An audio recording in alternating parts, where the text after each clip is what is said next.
Bonjour, je vais vous faire voir comment accroître vos déplacements grâce à l'arme de mêlée. Pour cela, on va utiliser un taille P2. Vous pourriez aussi utiliser un Scoliac, un double Zoren ou un Amphiss. Ils ont une impulsion relativement élevée mais légèrement inférieure au taille P2. Il vous faudra le mode Furie et accélération. Le mode Berserk est aussi envisageable, mais ne trompez que si vous faites un critique juste avant. Dans des cas très limités.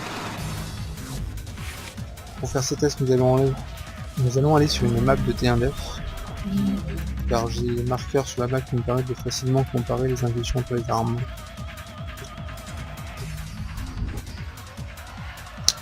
Il faut savoir que sur Warframe, il y a souvent deux points de vue sur les armes de mêlée. Certains les considèrent comme un moyen d'infliger de dommages aux ennemis, et d'autres les voient surtout comme un moyen de déplacement accru.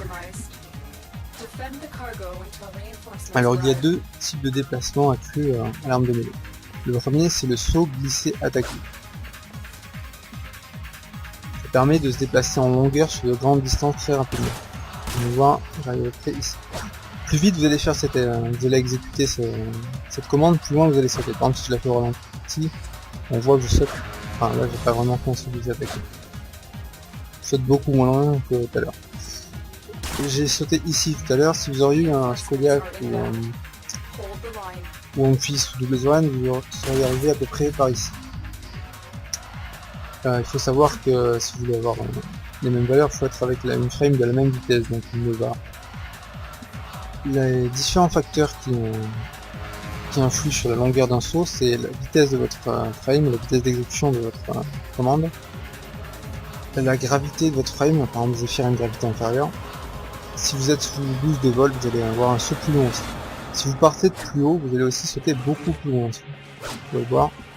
Il y a aussi un deuxième type de saut, comme je vous ai dit, c'est le saut en hauteur. Lui, il faut sauter et attaquer. Ça permet de sauter très haut. On peut l'interrompre avec une glissade, ce que je viens de faire.